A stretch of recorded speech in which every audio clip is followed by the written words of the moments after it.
અરવલ્લી જિલ્લાના પીપરાણાના બિપિન ચૌધરી પર જીવલેણ હુમલો કરનારા 3 આરોપીઓને પોલીસે ઝડપી લીધા છે. કથિત ભ્રષ્ટાચાર સામે અવાજ ઉઠાવનાર માલપુરના પીપરાણાના બિપિન પટેલ પર જીવલેણ હુમલો કરનારા 3 આરોપીઓને માલપુર પોલીસે દબોચ્યાના અહેવાલ પ્રાપ્ત થયા છે.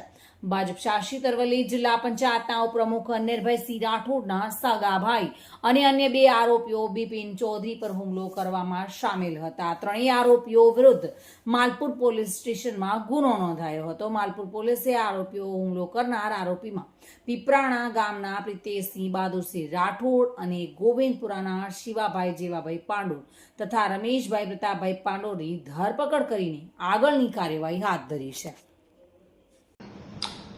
ગઈકાલે માલપુર પોલીસ સ્ટેશનની અંદર ફરિયાદી બિપિનભાઈ પટેલે 3 આરોપીઓ પ્રિતેશસિંહ બહાદુરસિંહ રાઠોડ, શિવાભાઈ પાંડોર અને રમેશભાઈ પાંડોર વિરુદ્ધ એક ગુનો દાખલ કરાવેલો છે.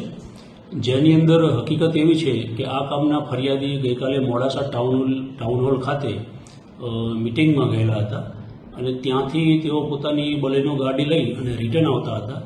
ત્યારે સુંદરપુરા ગામ પાસે જે ગોવિંદપુરનો ઢાળ આવે છે ત્યાં આ ત્રણેય આરોપીઓ પાસે જે થાર ગાડી હતી એ ફરિયાદીની ગાડી સાથે અથડાવી અને ગાડી ઊભી રાખેલી અને 2 આરોપીઓએ લોખંડનો સળિયો અને એક આરોપી જે હતો એણે એની પાસેનું જે ધાર્યું હતું તે ઊંધું ધાર્યું આ જે ફરિયાદી છે એને બંને હાથ ઉપર, બંને પગ ઉપર અને માથાના ભાગે મારી અને હુમલો કરેલો.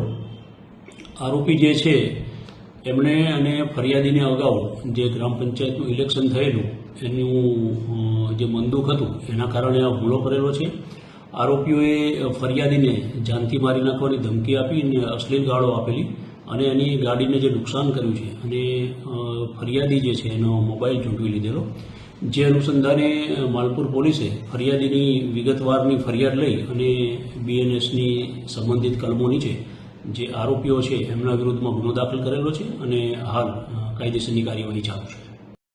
અરવલ્લીથી ધાર્મિક ભટ્ટ સાથે bureau report, today Gujarati news.